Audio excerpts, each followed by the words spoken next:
Welcome to the Avant podcast. I'm one of your hosts, Topher Wagner. And I'm another host, Jerome. And we are doomscrolling the news, so you don't have to. And today, we're going to let you do the introduction. Today we have a new friend of the pod. She is a student at Duke University, studying global health. She's going to be amazing. We've got Dorothy Nam. Thank you so much. Hello. So, as mentioned, my name is Dorothy Nam, and I am from Durham, North Carolina. I am currently a graduate student at Duke University in global health. Ideally, we'll be pursuing medical cultural anthropology in the future within research. And yeah, I'm here today because Jerome is a really good friend of mine. We met in 2012 Years ago. At UNC. We did many years ago. It's actually kind of crazy to think that was almost 10 years ago. And we did a program called Summer Bridge, and ever since then we've kept in contact. We were both Peace Corps volunteers around the same time, more or less. And even though we were in different regions, he was in Ukraine and I was in Senegal, we really kept in touch throughout that time together. And our experiences were vastly different, but there were a lot of overlap in terms of just like isolation and just feeling not the best at times. And so Jerome started before me, and they were just like a great part of that process of me feeling supported even from abroad. Oh, yeah, That's so wholesome. Wait, have we had another former Peace Corps volunteer on before? No, I don't think that we have. Remember, I think this is our first one. Yeah. Oh my gosh, that could be like your tagline. Student is too boring. It's like first ever return our PCV. Yeah. Oh, sorry, returning Peace Corps volunteer, Yes, not you gotta former, because once you're a Peace Corps volunteer, Yeah. you're always a Peace Corps I'm always trying to volunteer. keep up with all of your jargon Yeah, and acronyms. I try to keep up with it too. Yeah. It feels weird to be like, oh, I'm an RPCV, because I feel like that connotation kind of implies that you are like kind of really into Peace Corps and whatnot. Right. And like over time, I mean, even when I was in Peace Corps, my feelings about it were like just evolving. And after I've left Peace Corps, it has also evolved in terms of like my experience and how kind of like the perceptions and the implications of the organization itself. And so I am like a returned Peace Corps volunteer, but I think like using it as an identity is not something that I currently ascribe to as much. Yeah. Oh, interesting. Mm-hmm. I would be down to talk more about Mhm. it, because I like met Mhm. these people at a bar the other day. They were both visiting from out of the country. Mhm. And I like mentioned your experience in the Peace Corps, and they were like, "What's the Peace Corps?" And then me trying to explain it, they're like, "Oh, so you just like infiltrate a country and try to do diplomacy, and you think you're like helping?" And I was like, "I'm not able to like talk this out with you. It seems great to me, but I think from an outside perspective, I don't know if people really understand like what actually is the purpose, what is the outcome."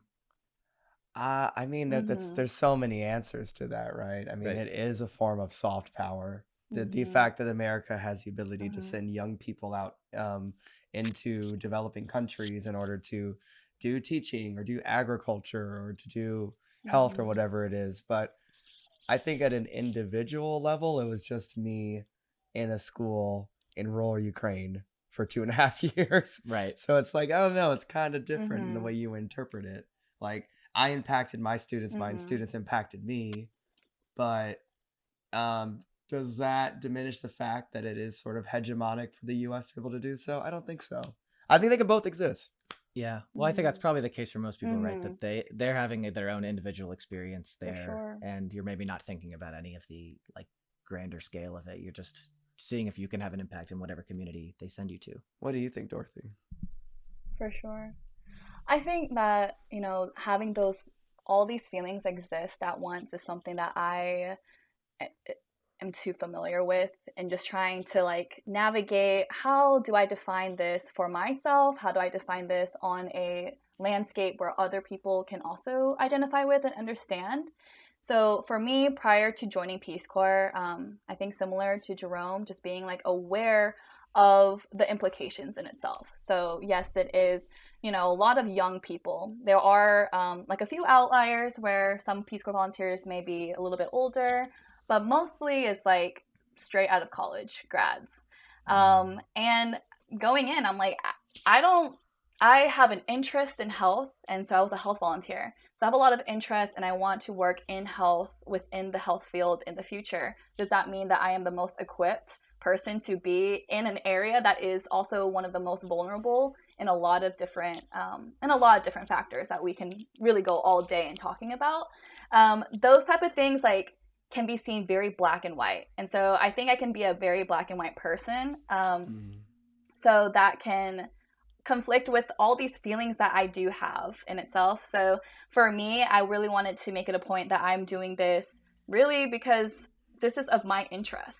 So I didn't go in saying like, I want to save the world. I know that going in, I know that like I will benefit from it, but other people will benefit from it too. I think that like the conversation should really be about, we are doing this because we are going to benefit from it. And there are so many added layers to it as well. Whereas, like Jerome mentioned, you can impact the students that you're working with or the community that you're living with. I mean, we are individuals who do have profound, experiences with one another. And that's not to erase that completely. But I think that sometimes the dialogue around Peace Corps can really emphasize like what we can do or what we have done. And there's not quite a conversation that digs a little bit deeper in terms of like, why is it the way it is right now? So that's why I think all of my like complicated feelings about Peace Corps, a lot of times I really try to focus the conversation on just the things that I experienced and not really make it into a, broad generalization of what Peace Corps is, because Peace Corps can be great. I think that I'm grateful for Peace Corps in terms of I have the opportunity and privilege to go somewhere. If I wanted to leave that day upon arrival, I could leave, which is something that, we don't really discuss that often. And I just try to emphasize, I guess, like my experience in particular. There are some volunteers that I have met like lifelong friends with.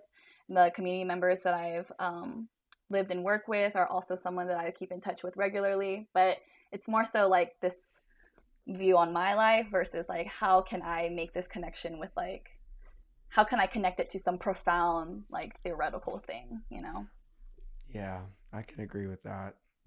Did your experiences shape at all like your interest in like what you're studying now, or the anthropology or global health stuff, or were you were always intending to do that after you returned? So my interest in Peace Corps actually stemmed in college. So I was in global health and anthropology, and I studied that in college. And so all the teaching assistants were always like Peace Corps volunteers or returned Peace Corps volunteers. So that's what like piqued my interest.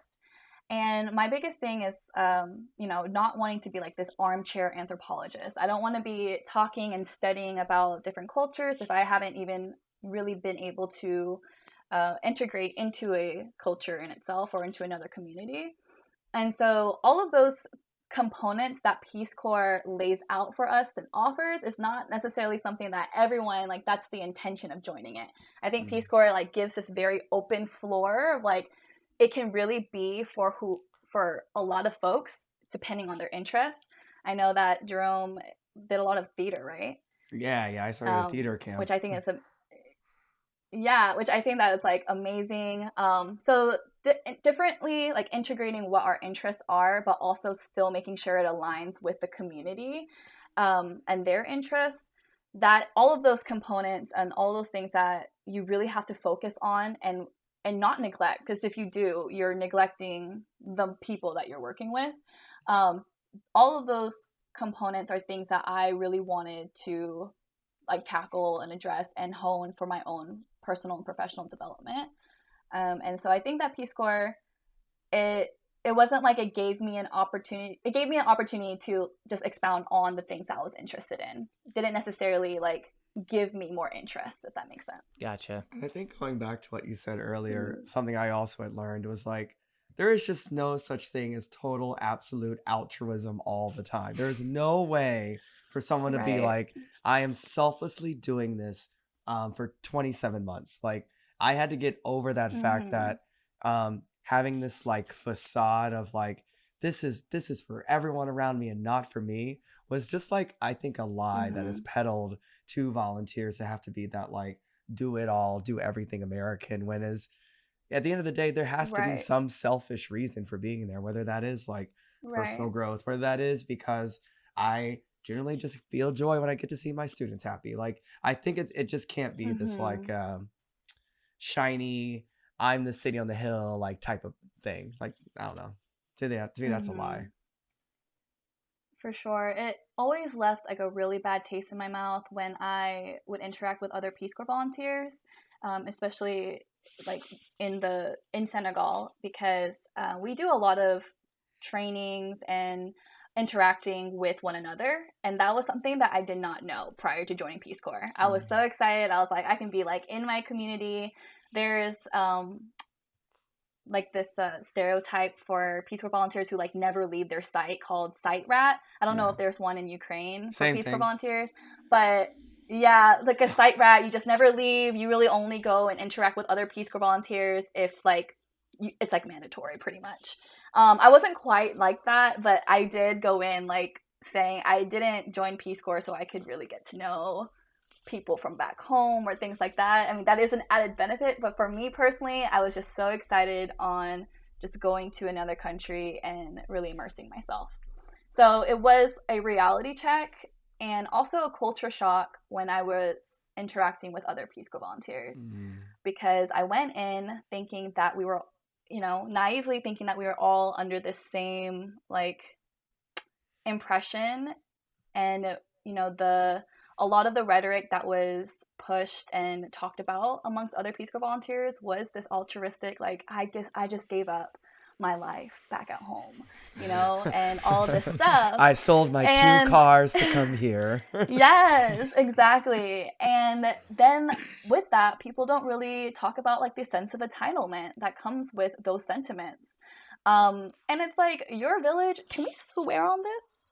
Absolutely. Podcast? Right? Yeah. Okay. Please do.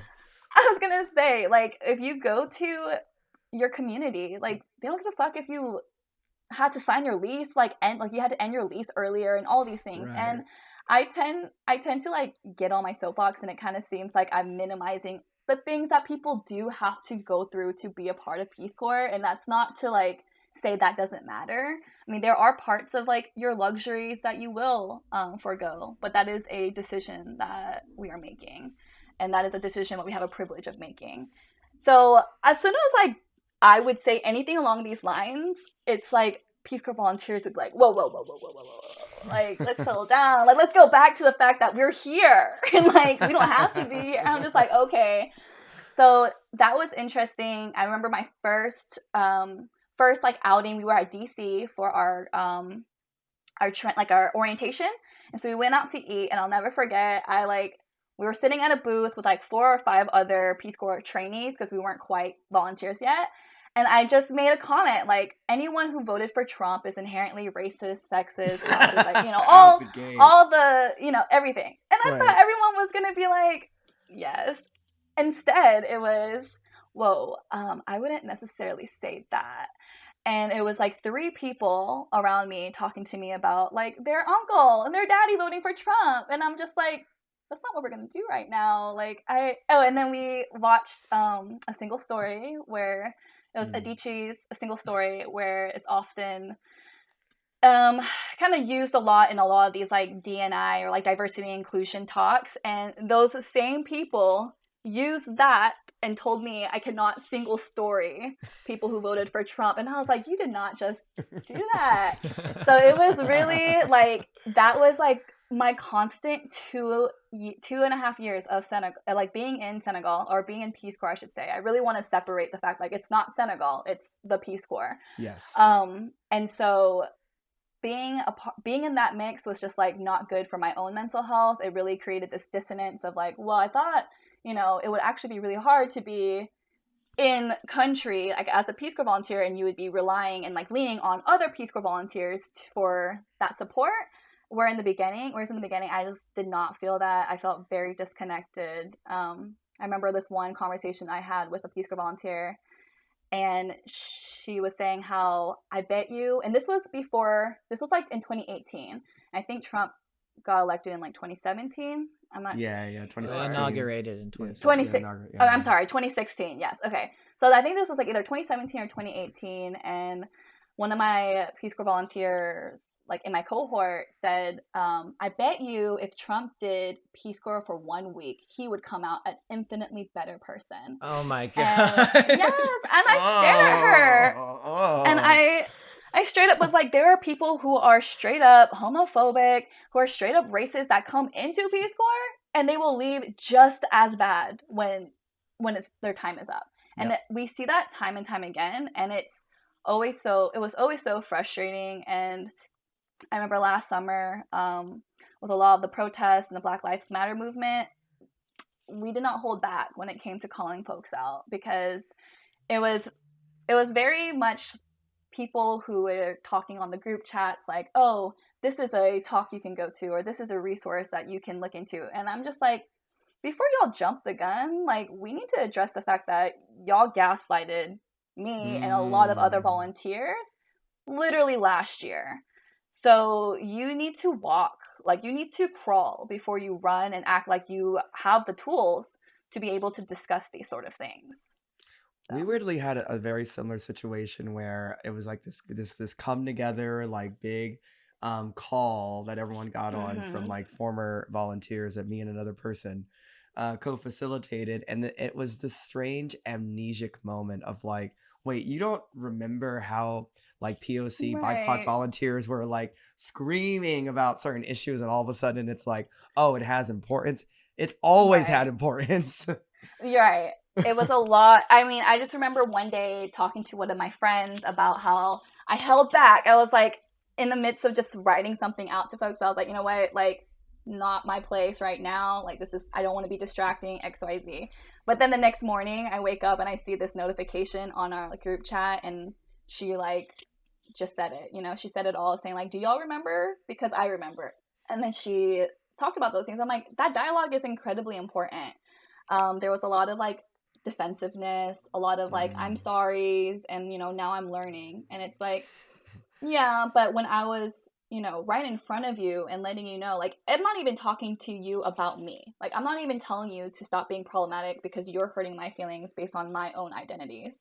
It's really like, we're discussing the fact, like, your actions and words are problematic. And more so is that it's impacting people who don't have the resources, who don't have the privileges that we do. And so they're always talking from like this place of like, just, I don't want to say ignorance, because that's kind of like generalizing things, but a lot of times a place of ignorance. And I don't know how the conversations would go now. I kind of made a mindful decision to just kind of, for my own mental health, be in it when I'm in it, and then just step out and remove myself from the situation. So that was like a kind of a tactic that I had to like evolve over my time in Peace Corps. I wanted to touch back on like you're saying like there's no true pure altruism and whatnot. Like, I would make the argument that it's probably healthier for people to acknowledge when they're being selfish in any sort of like altruistic endeavor. Like, it does make you feel good to like volunteer or to like fight for a cause or go and protest. And it seems like an easy way for you to like develop some sort of imposter syndrome if you really think you're out here not trying to do something for yourself. And like, I don't know, I imagine like it's not good for people's mental health either for them to like try to constantly put on some facade that everything they do is completely selfless. Because I mean, there are plenty of people who like are, organizers or activists or writers or something who still like make a living doing that, or, make themselves really happy doing that.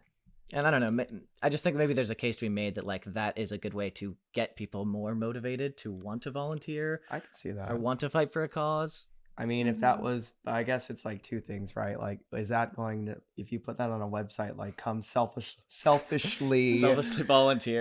dig up these tomatoes in Tanzania, are people gonna do it? I don't know. No, I suppose not. I don't know. We just live in such a individualist society in America, and I'm not saying that's like good. You almost have to like trick people into giving a shit about something.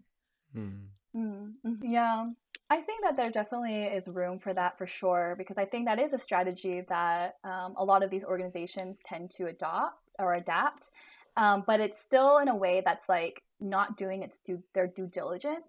Right. So I think that is just kind of like the missing puzzle piece. I mean, it takes so much work and it takes a lot of effort for any entity to do their due diligence. I mean, for me, it's like a lot of it is historical context. A lot of it is just like, what are the implications of this one thing on, you know, a plethora of health outcomes or whatnot. Those type of things like doesn't necessarily attract or intrigue people, because they may be intrigued, but then at that point you have to deconstruct and unlearn so much of that we've already known and have learned. And it's intimidating, it's scary. It's also, you know, if you're not in a place to really be facing all of these reality checks, especially for, I don't want to say the everyday American, but because there is no everyday American. I mean, I just think that for some Peace Corps volunteers who, you know, maybe like our POC volunteers, we are kind of faced with these reality checks early in life in a lot of different capacities. And so for like the average Peace Corps volunteer who is a white American, these reality checks are just not something that is fostered like early on in one's life and like throughout college, and then in Peace Corps, like not necessarily given the tools of like, this is what we're doing and this is why. You know, Peace Corps never really went, or at least in the post in Senegal, never really went too much into colonization, never actually didn't really touch it, didn't touch colonization, really very lightly. And we didn't really discuss too much about like post-independence and things like that. I mean, there are very clear relations in when you're there, you know, everything is in French, or there are a lot of just political things that happen that Peace Corps volunteers aren't necessarily encouraged to understand or know. So it's very interesting that we are in areas that are probably the most heavily impacted by these outcomes or by this ongoing, you know, post-colonization.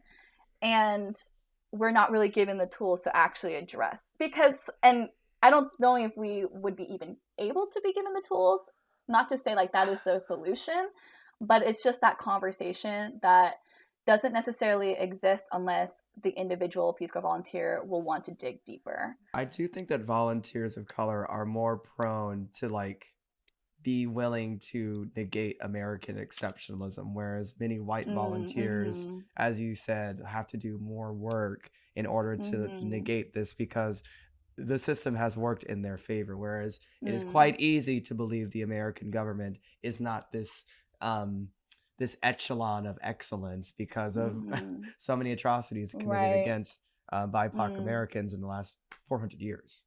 Right. When we talked to Josh about a lot about diversity and inclusion training and stuff, and like it kept coming up this idea that like an individual can do their due diligence, they can learn historical context, and they can have those reality checks. But how do you like teach an entity like the Peace Corps or the State Department? Like you can't really just overnight get an entire organization or entity to change their thinking. It has to happen on so many individual levels that then, you know, rise up into the power structure. And it just seems like so much harder of a feat than taking someone aside and maybe having a conversation with them. It definitely is. And I don't know, I don't want to go as far as saying like the strategic part that Peace Corps tends to do is that all our trainings are more or less led by host country nationals.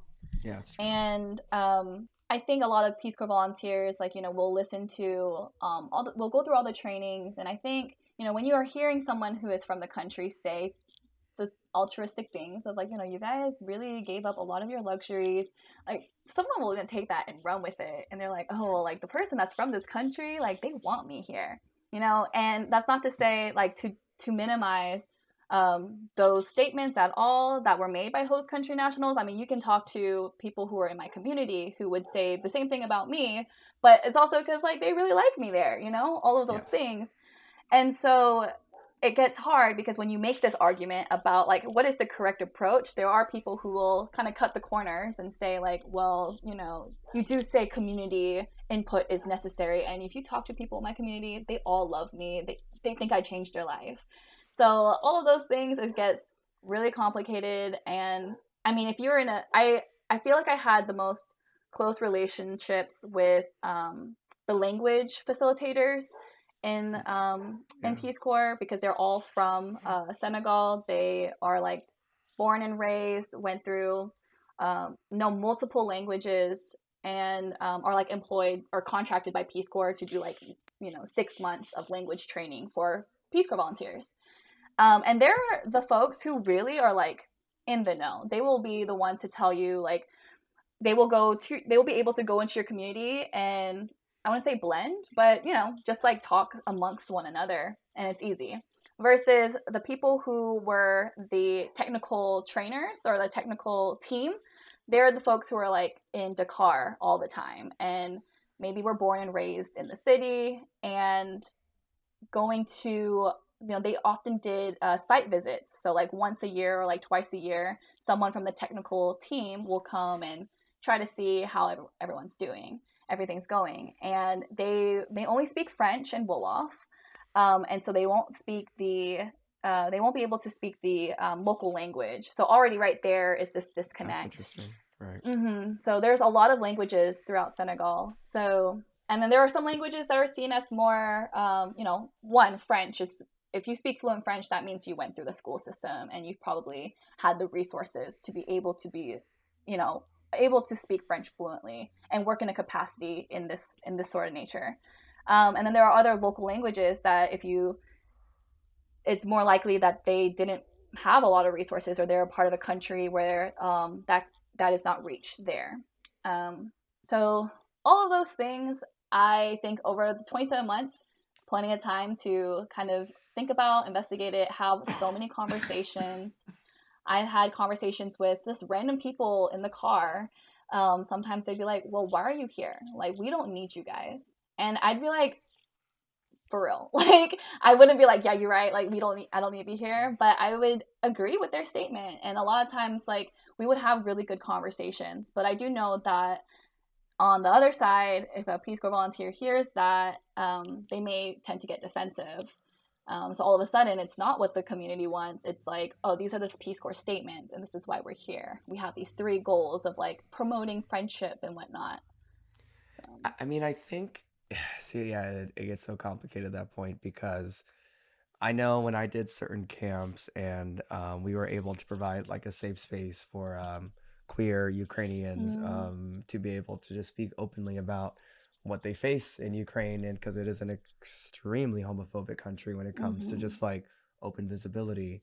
And then now being able to see some of those students either come to America or be at the marches in Kyiv is that moment of, well, I don't know if I necessarily needed to be there, but I was glad I was able to be a placeholder for someone who could give them the space to explore that. So I know it is dicey, because there were moments where it's like, well, I don't have to be here, but I care about the people I'm meeting. Right. So I guess that's the community aspect, like you're saying. They don't need me, but I'm glad I got to meet them.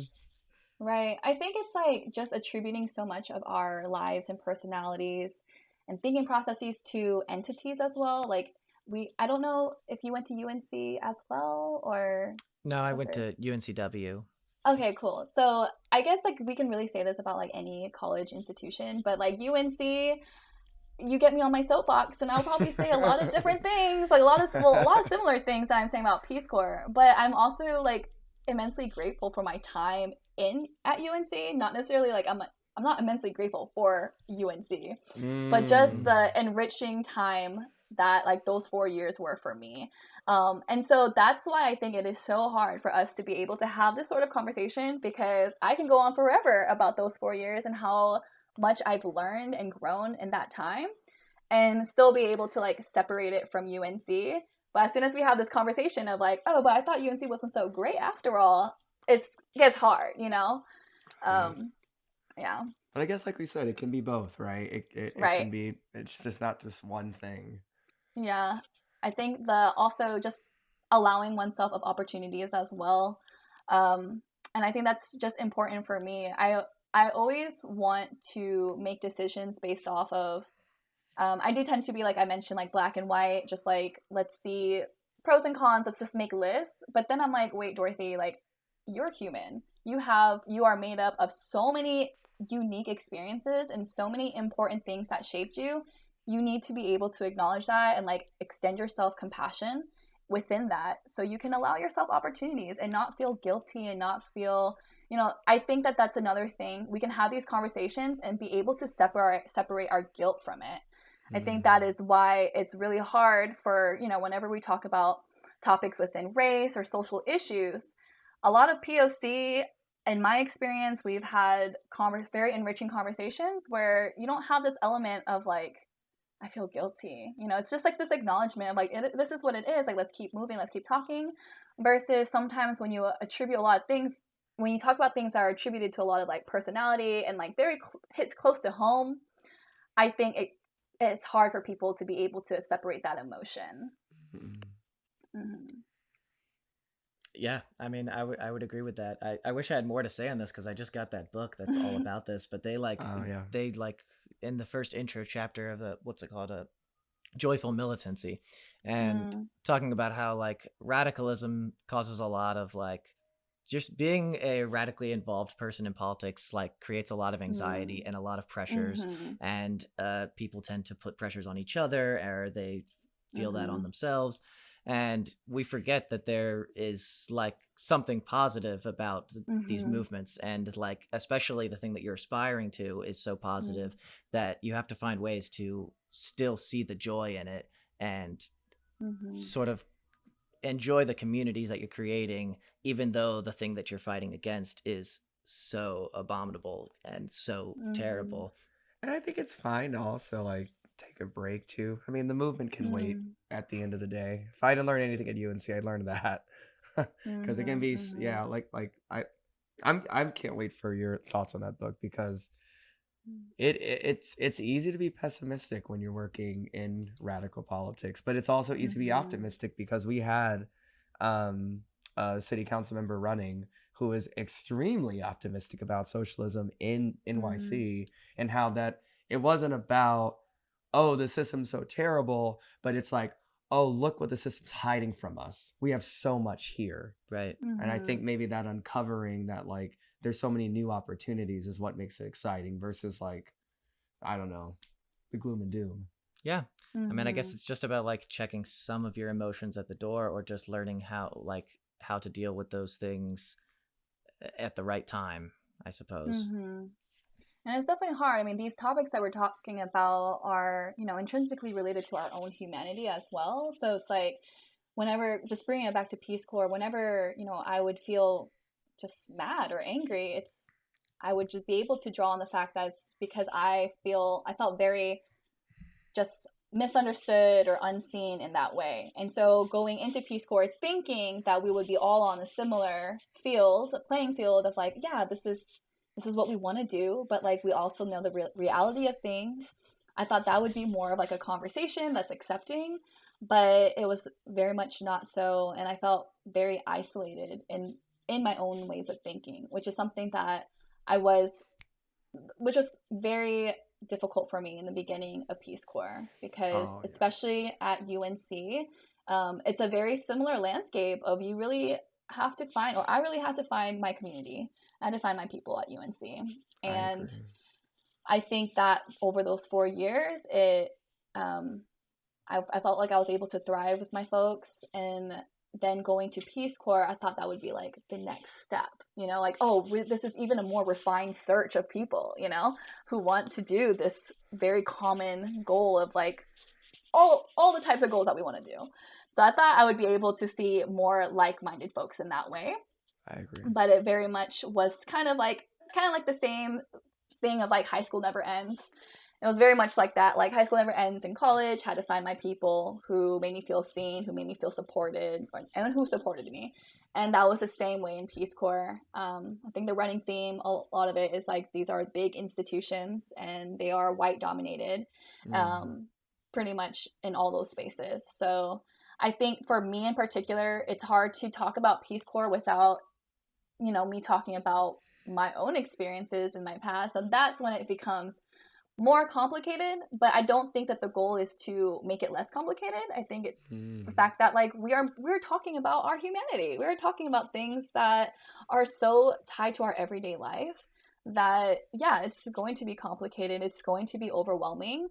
But my goal is to have not ignore folks who have no resources. Like I don't want to ignore all of those things that are happening. It's not my goal to like fix everything, but at least be mindful of my actions that I'm doing and the actions that I'm taking. At that time in Peace Corps, I'm reflecting and I'm trying to work with a community that already does not have much. So if I mess up, I really wanted to focus my work on that. I think that is a good emphasis to kind of take. Like it is almost kind of tying back to the whole altruistic thing of like, what we're doing, it is important because like we do matter. People matter.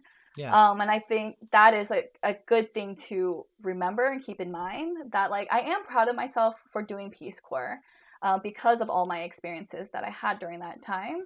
And I think I'm proud of myself because people matter. I think that's my end thing is that regardless of what landscape or what lens we want to look through that, my goal is to acknowledge all walks of life. My goal is to acknowledge all types of living.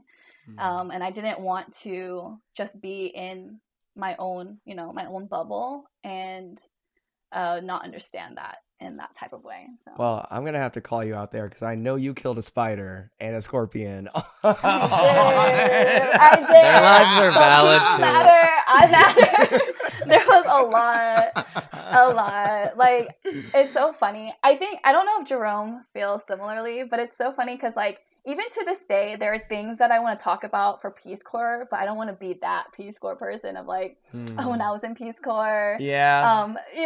But like some of the stuff is relevant and it's funny to just talk about and bring up. So I do like being in like Peace Corps volunteer settings sometimes when we get to talk about that type of stuff of like the spiders or just like being sick all the time. I was sick like more days that I was not sick, I feel, than I was sick. Or less days, sorry. But, well, which I guess is why you guys don't use the term like former Peace Corps volunteer, because you guys are all still part of the community, right? Like I know you have like so many networks of people that you've talked to or through social media. And like, I'm sure a lot of these harder conversations probably happen after people return, right? Or maybe more so. Do you guys think like, do you think the Peace Corps is like listening to the returning volunteers as much as they would somebody who's working directly there? Like, are these conversations being heard at all? Or are you guys kind of just a support group for each other at this point? I mean, the bureaucratic institution that exists in Washington, D.C. just cares about numbers and getting funded every year by Congress.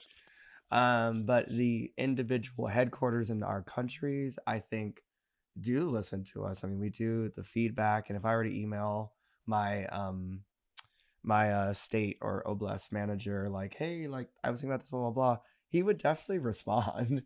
Like I don't think that ever goes away. Luckily, I can only speak from my experience on that, but I mean, I guess I still feel really connected to Ukraine because that was 2.5 years where I lived somewhere where I've never lived before. It's like you can't I don't know, you can't really unlearn or like you say, like, you know, it's like it is hard to like not bring it up all the time, but it's like, I mean, that was the hardest experience of my life. How can I not bring that up?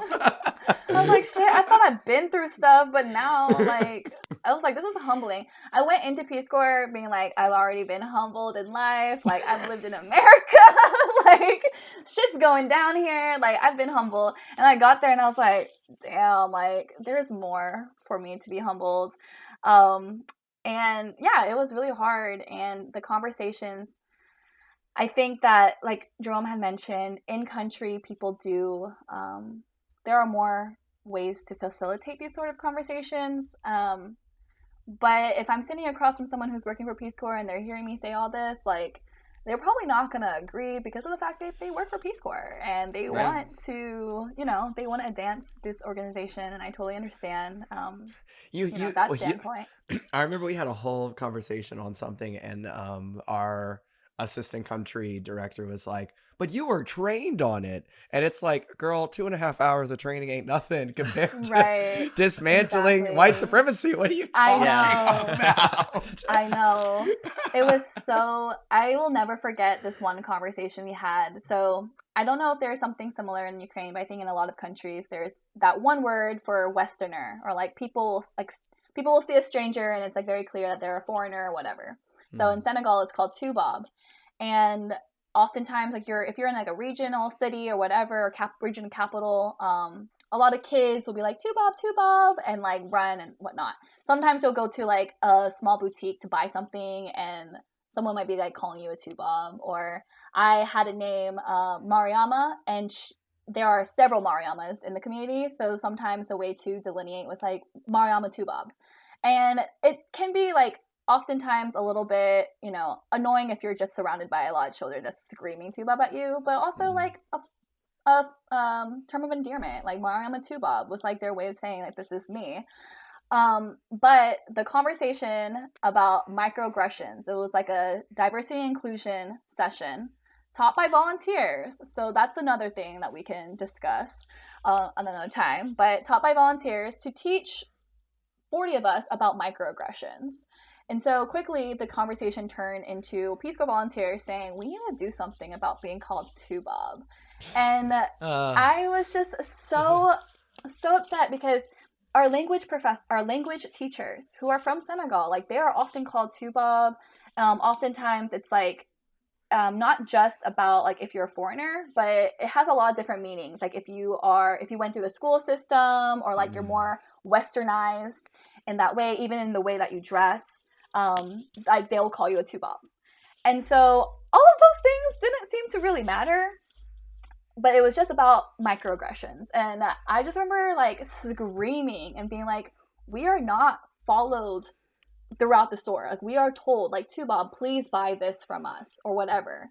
So like to draw these parallels of like the POC experience and the microaggressions that are faced in the United States, like that was how the conversation first started, to derailing it to now we have to stop like being called tubob, and it's like a right to be angry at it.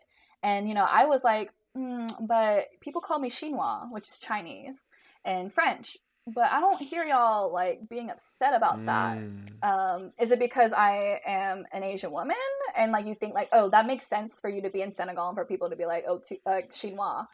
But all of a sudden it's tubob. And I was like, I get called tubob. Like, this is not a white specific word.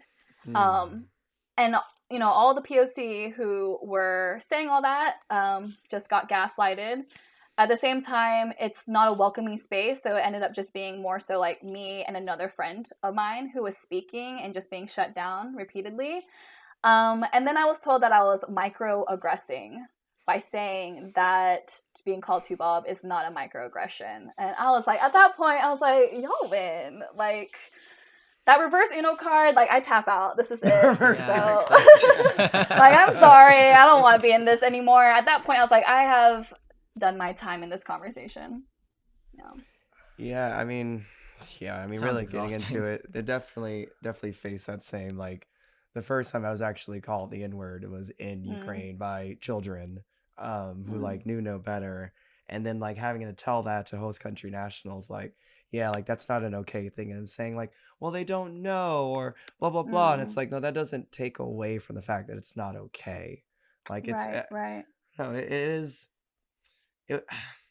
Luckily, I think for my experience, there was some more reception, but there was still a moment where like I spoke with like someone I worked with, and them saying like, oh yeah, institutional racism is a theory and I don't know if it actually exists, and it just being like, what are you talking about? Like, how are you even here?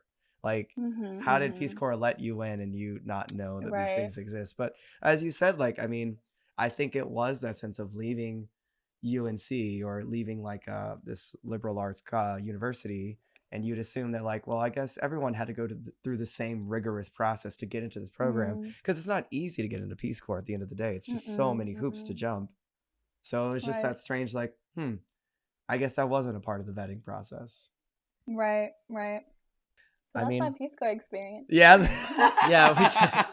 I was like, that should have been my tagline, former Peace Corps. Well, we hadn't had a chance to talk about it. I appreciate you guys sharing your experiences and stuff. And for sure. It seems like an important conversation that needs to be heard. I mean, I think a lot of people probably want to go to Peace Corps and don't really understand any of the nuances of it or any of the complicated parts of it. For sure. How's life? Like what have you been up to? Like, I know you said you're doing, you're at Duke and you're studying public health and you have a focus on medical anthropology, but like how's that been going for you? Like what, and how has maybe your experiences that we just mentioned like bled into that? Or I guess just to close out the Peace Corps thing, I returned in May 2019. And then I started working at Duke. It's a program called Connections, and it's a grant research funding program. And so I applied to school that fall, and I started my master's last August. And so I'm still working, and then I'm just in school full time. So that is my like academic professional interest in terms of global health and anthropology. I'm really hoping that I can get into a PhD program in some time, and from there really be able to have like the conversations that we just had for like 45 minutes about Peace Corps. That is something that I want to be able to do and conceptualize and theorize. Not obviously just Peace Corps, but in a lot of different settings. And then I made it a point to try to like pick up hobbies when I came back, because there's a lot that I wasn't able to do during Peace Corps. So I picked up climbing. I picked up like a lot of tattoos. I know, you're tatted. Yes, like I just picked up those casually. I just got scuba certified last week. I was like, I feel like there's some other things I can share, but I did a 4-day scuba camp. My partner is a scuba diver. Wow, 4 days. That sounds intense. Yeah. I was so tired. I was like driving 400 plus miles. Not a day, in those 4 days, I should say.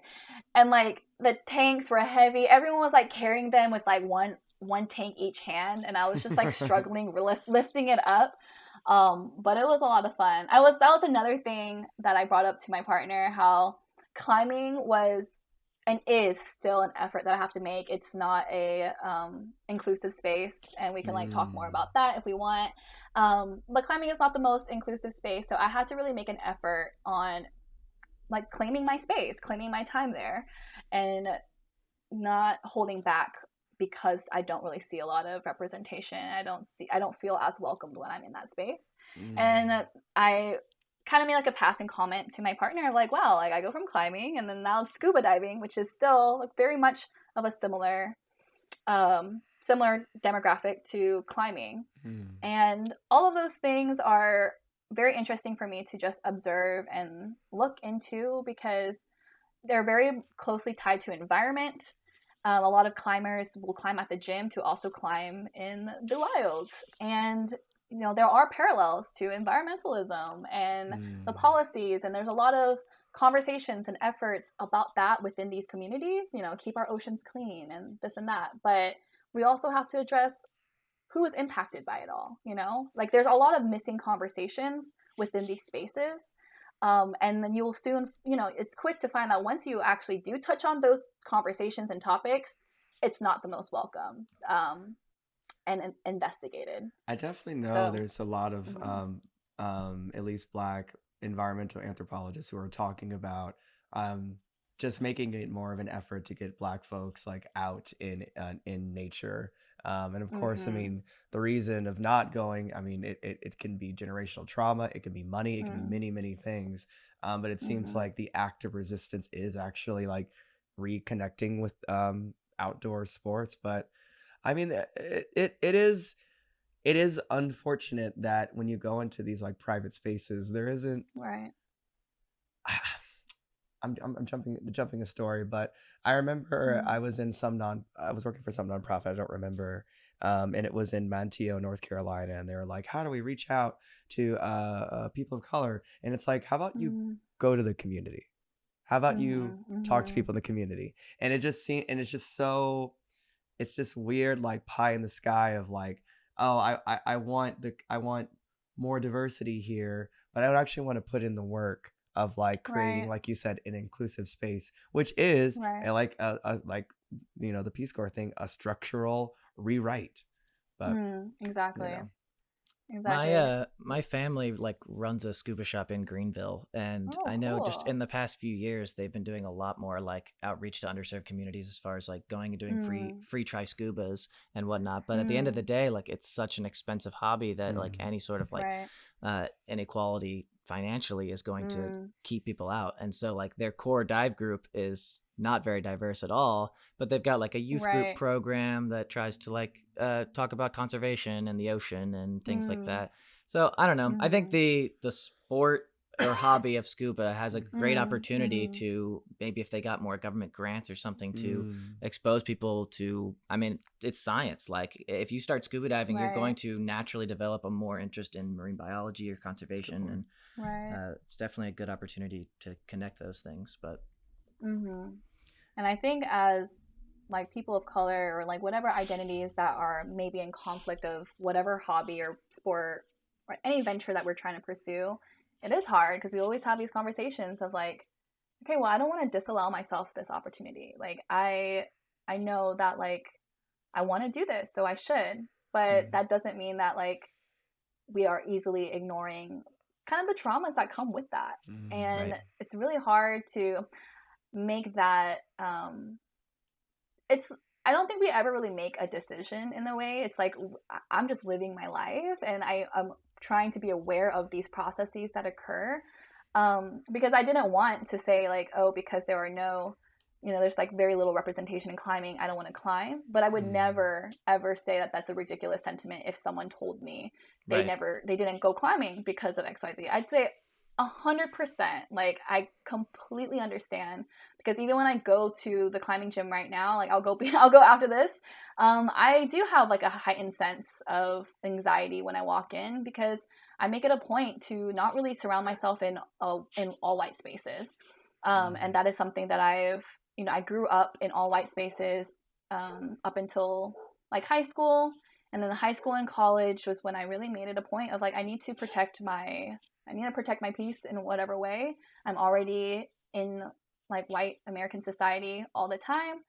And so it's just a way for me to, like I said, maintain my peace. So going into these spaces where it's very much not that, I am very proud of myself for being able to make connections with people. Like I have like a climbing group of friends that like I can call my climbing friends, and we all also happen to be like POC as well, because it's just very easy to like be drawn to one another in some way. We also just do like kind of the quick like up down, like are they cool people or whatnot, and then once like we kind of bridge that gap, from there it's like we're climbing all the time together.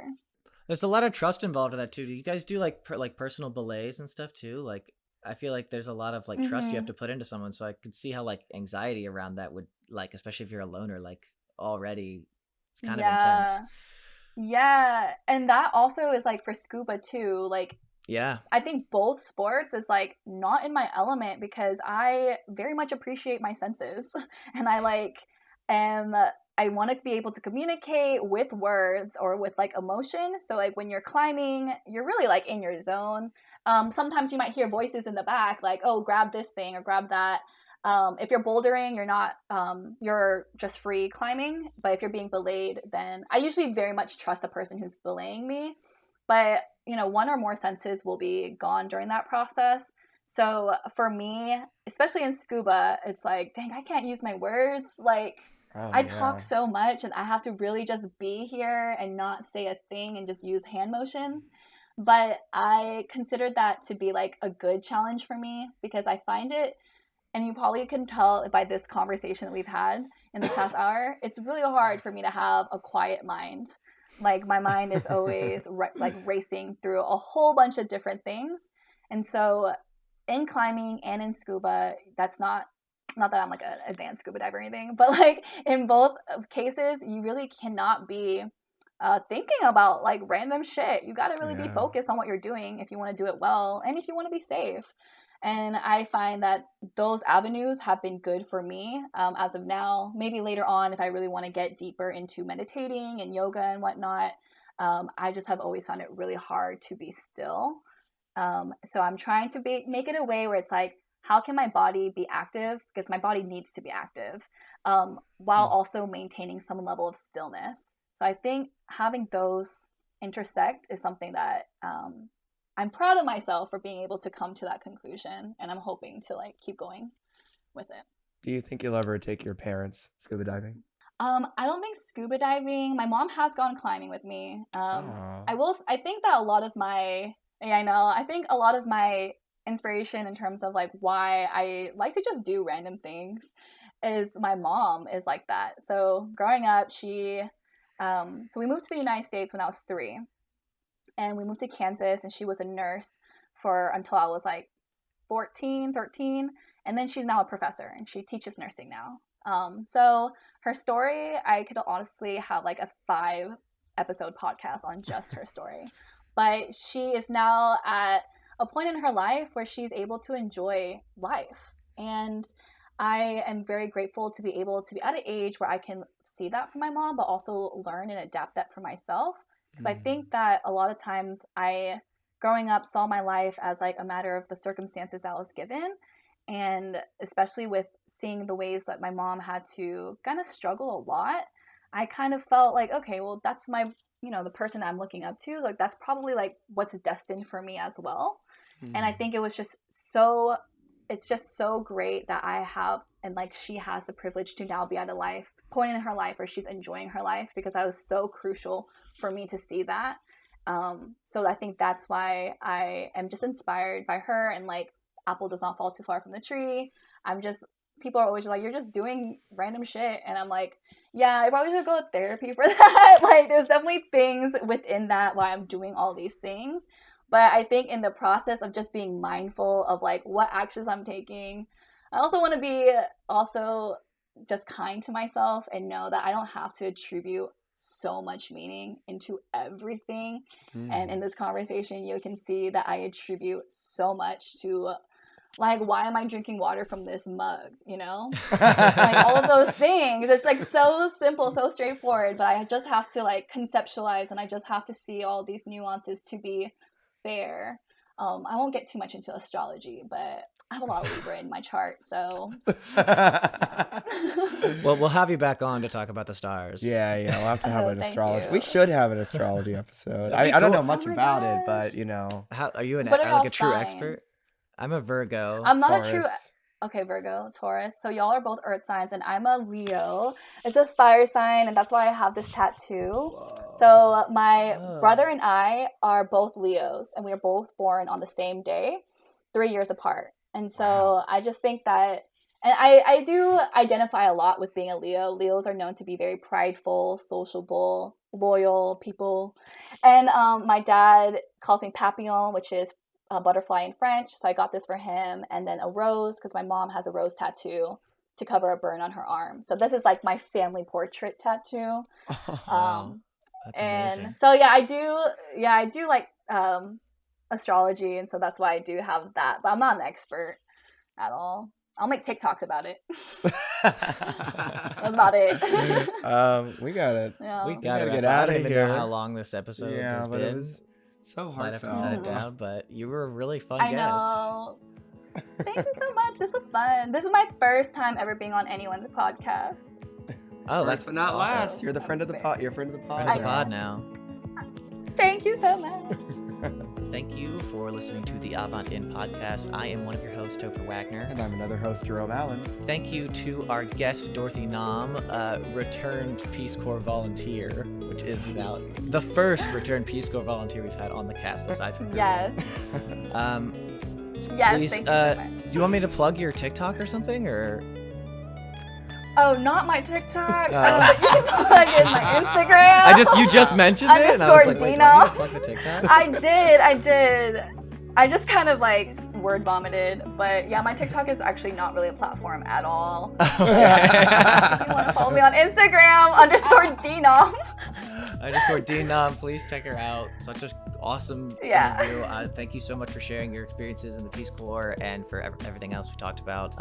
If you liked what you heard, please give us a review on Apple Podcast. You can check us out wherever you get your podcast, and also check out our YouTube channel, also at the Avant in podcast. If you liked the theme song, it is Men by Knox Engler. If you gotta pick pizza, make it cheese. Goodbye.